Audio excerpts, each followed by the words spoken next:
Sir location வந்துடுறீங்களா? எவ்வளோ sir காட்டுது? 260 ருபீஸ். ஒரு 50 ருபீஸ் எக்ஸ்ட்ரா போட்டு கொடுத்துருங்க.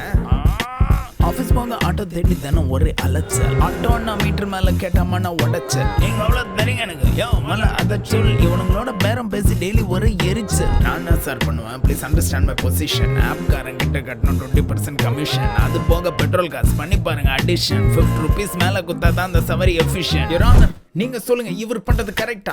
8:30 மணிக்கு புக்கிங் போட்டா கேன்சல் பண்ணிட்டு அப்பிட்டாரு. ஆன்லைன்ல சென்ட் பண்றேன்னு சொன்னா உடனே கோச்சிக்கிறாரு. ஏன் எதுக்குன்னு கேட்டா உடனே மூஞ்சிய தூக்கி வச்சுக்கிறாரு. இவரோட பேசி பழகி இவர் என்ன ஃபேமிலி மெம்பரா? எனக்கு இருக்கிற பிரச்சனை போறாது. இவர் வேற குறுக்குல வர்றாரு. ஆன்லைன்ல சென்ட் பண்ணா பொறுமையா சார் கையில வரும். டெய்லி செலவு கேஷ் குத்தா மட்டும்தான் இங்க ஆட்டோ வரும். சைலன்ஸ். இதுக்கு மேல பேசினா ஆயிடும் வயலன்ஸ். 2 பேருக்கு சேர்த்து வச்சு கொடுக்க போறேன் கைடன்ஸ். ஆட்டோ ஓட்டுற டைமிங்ஸ் என்ன? பகல்ல இருந்து ராத்திரி. அப்ப போன் எடுத்து டக்குன்னு டவுன்லோட் பண்ணி நம்ம யாத்ரி. What really? எஸ். இனிமேல் நீங்க ஆகமான ஸ்ட்ரெஸ். எக்ஸ்ட்ரா கேட்க மாட்டோம், ஒன்லி லெஸ்.